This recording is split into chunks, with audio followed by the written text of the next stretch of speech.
মাত্র একটা আলু দিয়ে ও সামান্য কিছু উপকরণ দিয়ে তৈরি করতে পারেন মজাদার এই নাস্তাটি।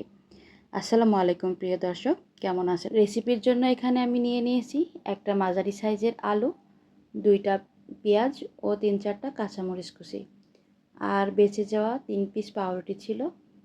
এটাকে আমি পানি দিয়ে একটু চিপে নিয়েছি, খুব বেশি চিপবো না, সামান্য পরিমাণ চিপে নিয়ে নিব। পাউরুটি থেকে পানি ঝরানো হয়ে গেছে।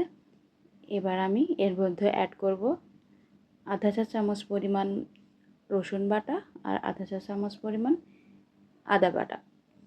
আর এখানে পরিমাণ মতো হাফ চামচ করে আমি দিয়ে দিয়েছি ধনিয়া, হলুদ আর শুকনা মরিচের গুঁড়া। ধনিয়ার পাতা ছিল না তাই দিতে পারিনি, ধনিয়ার পাতা দিলে কিন্তু টেস্টটা আরও অনেক ভালো আসে। এই মশলার সাথে 1 প্যাকেট ইনস্ট্যান্ট নুডলসের মশলা ব্যবহার করেছি, যা ভিডিও থেকে স্কিপ হয়ে গেছে, ও আলুগুলো কুচি করে একবার পানিতে ধুয়ে ভালো করে চিপে পানি ঝরিয়ে নিয়েছি। সাথে অ্যাড করলাম 1/4 কাপ ময়দা। ময়দাটা দিয়ে ভালো করে মেখে নিব। মাখা হয়ে গেছে। এবার আমি একটা প্যানে তেল গরম করতে দিয়েছি, তেলটা ভালো করে গরম করে নিব। তেলটা যখন গরম হয়ে যাবে আমি এখানে পাকোড়াগুলো ভাজার জন্য দিয়ে দিব। পাকোড়াগুলো যে কোনো সাইজে আপনি করতে পারেন, ছোটও করতে পারেন আবার বড়ও করতে পারেন, তবে আমার কাছে একটু ছোট ছোট করলেই এগুলো ভালো লাগে মনে হয়েছে, মুচমুচে হয়, ভালো খেতে ভালো লাগে। পাকোড়া ভাজার জন্য প্রথম ব্যাচ আমি একটু বড় করে দিয়েছিলাম, পরবর্তীতে এগুলো ছোট করে দিয়েছিলাম।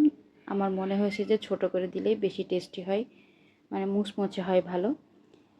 সবগুলো আমি তো তেলের মধ্যে দিয়ে ভালো করে উল্টে পাল্টে ভেজে নিব। পাকোড়াগুলো অনবরত উল্টে পাল্টে নেড়ে ছেড়ে লাল করে ভেজে নিব।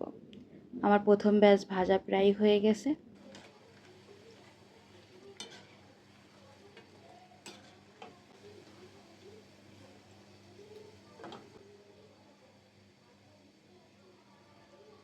ভাজা হয়ে গেছে, এবার উঠিয়ে নিব।